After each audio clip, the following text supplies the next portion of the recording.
Bonjour et bienvenue dans la chaîne Mathématiques Sciences. Aujourd'hui, je vais présenter et expliquer une nouvelle vidéo. Vidéo tout simplement pour les premiers en spécialité mathématiques. Et dans cette vidéo pour les premiers en spécialité mathématiques, on va encore s'entraîner à calculer des produits scalaires. Avec notamment la notion de projet orthogonal ou de collinéarité de vecteurs. Donc, voici cet exercice-là, très intéressant sur le calcul du produit scalaire. Avec ces deux notions-là, projet orthogonal et éventuellement collinéarité. Donc là, on a trois produits scalaires à calculer. Donc je vous laisse mettre la vidéo en pause pour le faire. Et ensuite, on va tout simplement corriger. Sur ce donc, correction.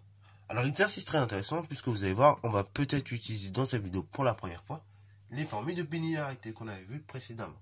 Ok, dans le cours sur le produit scalaire. Donc du coup, donc on dit que ABCD, c'est un carré de centre haut et de côté 4. Les points I, J, K et L sont les milieux respectifs des segments AB, BC, CD et AD. Déterminez les produits scalaires suivants. AD scalaire AC, AC scalaire KJ et BC scalaire AL. Donc là, ce que je vous propose, pareil, on va faire une petite figure en main levée, rapidement, de la situation.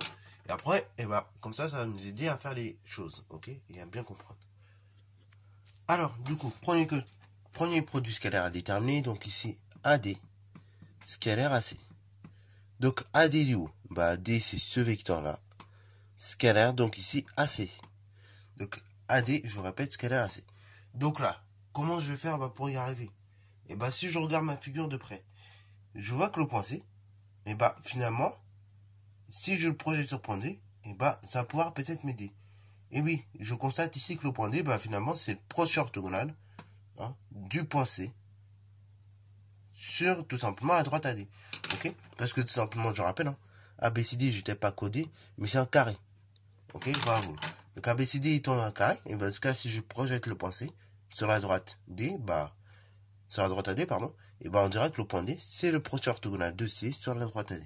Ainsi donc, quand je vais faire les calculs, au lieu de calculer AD scalaire AC, je vais utiliser mes fameuses formules de produit scalaire. Avec notamment, avec notamment la notion de proche orthogonal.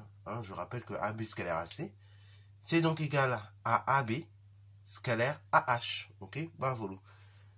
Et donc, ce sera la norme de AB fois la norme de AH si les deux vecteurs sont collinéaires et de même sens. Tandis que dans ce cas-là, pour calculer ce produit scalaire, AB scalaire AH, ce sera moins la norme du vecteur AB fois la norme du vecteur AH si les deux vecteurs sont collinéaires mais de sens contraire. Donc là, je vois que mes deux vecteurs AD et du coup AD que j'aurais nouvellement formé en projetant le point C sur la droite AD, sont deux vecteurs collinéaires et en plus de même sens. Donc c'est parti mon kiki. Donc on va dire la chose suivante. D est le projeté orthogonal. Donc ici, D c'est le projeté orthogonal de C sur AD.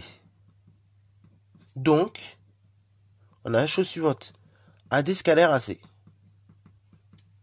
C'est égal à AD scalaire AD. C'est-à-dire donc AD scalaire AC. C'est la norme de AD au carré ou bien AD norme de AD fois norme de AD. AD scalaire AC. C'est la norme de AD, donc la norme de AD on a dit 4, multiplié par norme de AD, donc 4. AD scalaire AC égale 16. Alors là, pareil, je précise, donc on peut mettre K, tout simplement AD et AD, voilà, ça paraît évident, mais on peut le préciser, sont collinéaires de même sens. Voilà, on n'est pas obligé de le mettre, mais on peut le mettre ici, ça peut aider à comprendre pourquoi on effectue ce calcul-là. Alors, donc ça, c'est pour le premier cas. Maintenant, second cas, donc ici, il s'agit de calculer le produit scalaire suivant.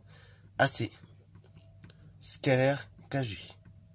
Donc là, c'est un calcul, là, deuxième cas, je vous le dis tout de suite, on va pas faire comme là. Là, c'est un cas un petit peu particulier. Donc, je regarde AC scalaire, donc ici, c'est KJ. Bon, là, comme ça, je suis coincé. Il y a plusieurs solutions qui s'offrent à moi. Soit j'utilise le théorème de Pythagore pour calculer chacune de mes longueurs. Et après, je me débrouille donc avec la formule des normes. Ok, voilà, une fois que j'ai calculé toutes mes longueurs. Mais ça risque de prendre du temps pour rien. Ok, voilà, ça risque de prendre du temps pour rien. Et nous, on va penser astucieusement. On va penser astucieusement et regarder ce que je vais faire. Je vais décomposer mon vecteur AC en une somme de deux vecteurs avec la relation de Chern. Donc, on sait que on peut mettre ça comme ça. AC égale donc la somme de deux vecteurs. Donc AB plus BC. Donc c'est AB plus BC. Oui, c'est vrai que la plupart du temps, ça peut être surprenant d'utiliser la relation de Chern dans l'autre sens. Là, on va l'utiliser dans le sens contraire de ce qu'on utilise d'habitude. Vous allez voir, ça va beaucoup aider. Donc AC, vecteur AC est égal vecteur AB plus vecteur BC. Pareil, on va décomposer le vecteur KJ en une somme de deux vecteurs. Donc KJ, bah c'est KC plus vecteur CJ. Ok? Je garde la décomposition que j'ai faite de côté. Ok? Ça va beaucoup m'aider. Puisque là, vous voyez que dans mes décompositions, petite remarque, je connais les normes de tous mes vecteurs.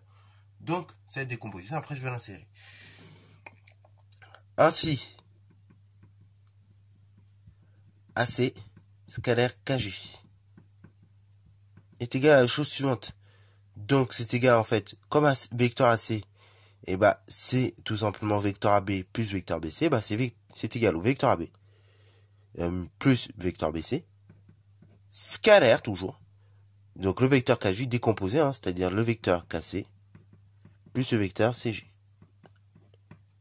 Ce qui me fait la chose suivante. Donc là, maintenant, formule de binarité, je vais développer tranquillement comme sur des réels. Donc AC, scalaire KJ. Donc ça va donner quoi concrètement? Donc là, je développe, je rappelle, hein, je mets mes petites flèches, je développe comme sur des réels. Hein, quand on a quoi s'appelle une double distributivité.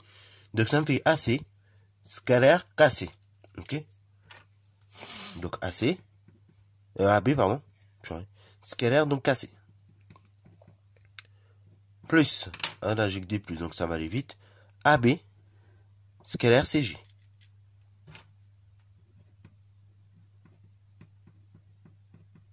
Plus, après, BC scalaire KC. Plus, BC scalaire CJ. Voilà. Alors là, maintenant, on en arrive à cette magnifique décomposition. Donc, qui dit magnifique décomposition, qui dit après réduction si on peut. Donc là, on va essayer de réduire les choses qui vont ensemble. Enfin, les choses de façon simple, ok? On va essayer de repérer ce qu'on appelle des vecteurs orthogonaux. C'est-à-dire des vecteurs dont la direction est perpendiculaire. Pourquoi on va les repérer? Parce que tout simplement, c'est que deux vecteurs orthogonaux, U et V, ont un produit scalaire égal à 0. Donc du coup, une fois que j'aurai repéré des vecteurs dont le produit scalaire est égal à 0, et ben de ce fait, et ben je vais tout simplement pouvoir mettre des 0 à chaque fois, ok? Sur le produit scalaire de ces deux vecteurs, et ça va me faciliter le calcul. Donc du coup, je regarde vecteur AC. Enfin, je regarde chacun de mes sommes de vecteurs, pardon. Chacun de mes produits scalaires. Donc AC et KC. Je regarde. Donc j'ai AB et KC. Donc AB il est là. KC il est là. Donc ce sont deux vecteurs collinéaires de sens contraire. Donc super. Ok, donc on va préciser pour chacun. Donc là, ici, on va préciser déjà que AB et KC sont collinéaires. Alors collinéaire, pardon, j'ai peut-être dit une bêtise, c'est pas collinéaire de sens contraire. Hein. Donc AB ça dans ce sens-là, KC ça dans ce sens-là, donc collinéaire de même sens, ok?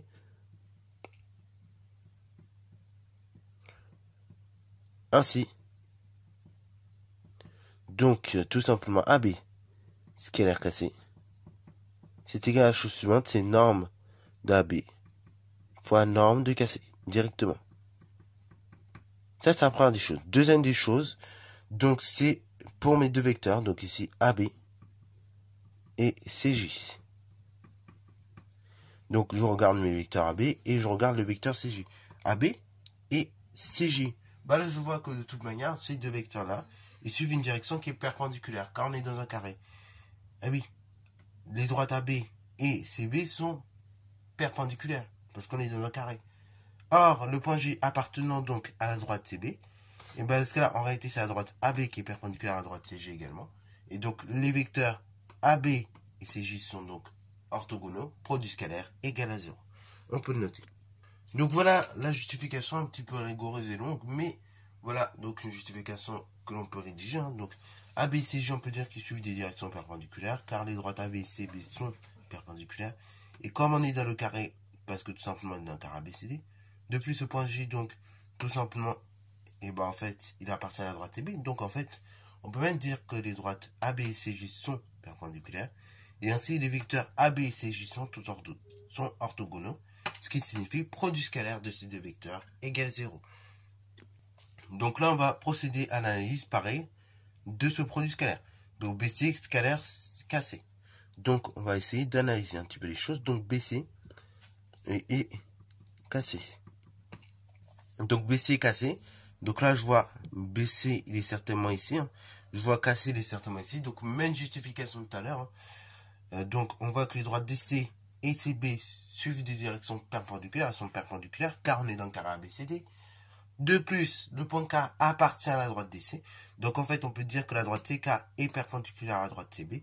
Ce qui signifie que vecteur KC est orthogonal au vecteur donc BC. Ce qui signifie que le produit scalaire de KC par le vecteur BC est égal à 0. On peut le noter. Voilà, donc là maintenant, on va faire la dernière analyse. Donc vecteur BC et vecteur CG. Donc là, je vous dis tout de suite, au vu de la figure à main levée. Donc encore une fois, c'est une conjecture à main levée. Normalement, si je regarde les vecteurs AC et KG, normalement, le produit scalaire des deux, à la fin, on va même obtenir 0. Donc là, étant donné qu'au départ, on avait dit que de ce là AC et KC, ils étaient collinéaires de même sens, et ben on va retrouver à la fin, normalement, deux vecteurs de sens contraire, collinéaires de sens contraire, de sorte à annuler ce produit-là. Alors, on va voir ça justement. Donc là, analyse du dernier produit scalaire. Donc ici, BC scalaire CJ. Et donc BC et CJ, on va peut-être pouvoir le constater. Hein. Donc, regardez, BC et CJ. Pardon, je vais pas assez remonter. Donc BC et CJ, vous le voyez même en mimant, ce sont deux vecteurs collinéaires de sens contraire. Ça veut dire qu'en fait, BC et scalaire CJ, ce sera tout simplement moins la norme de BC multiplié par la norme de CJ. Donc on peut le noter ainsi. Donc là, si je fais le résumé, finalement, qu'est-ce qui se passe? Ce produit scalaire égale 0, ce produit scalaire égale 0. Donc finalement, AC scalaire KJ, c'est ce produit scalaire plus ce produit scalaire. Donc on peut le noter juste derrière. Voilà. Donc de ce fait, on obtient cette égalité-là. Et ce qui peut se remplacer de la chose suivante, AC scalaire KJ, en reprenant les justifications tout à l'heure. C'est dans ce cas-là, norme de AB fois norme de KC moins, plus par moins, donc ça fait moins, norme de BC multiplié par norme de KJ. Ce qui fait AC scalaire KJ égale la chose suivante. Donc la norme de AB, la norme de AB, c'est la longueur AB, 4, multiplié par la longueur KC. De KC, je vois que c'est la moitié, tout simplement, de DC, qui est la moitié de AB également, puisqu'on est dans un carré, donc ça fait 2.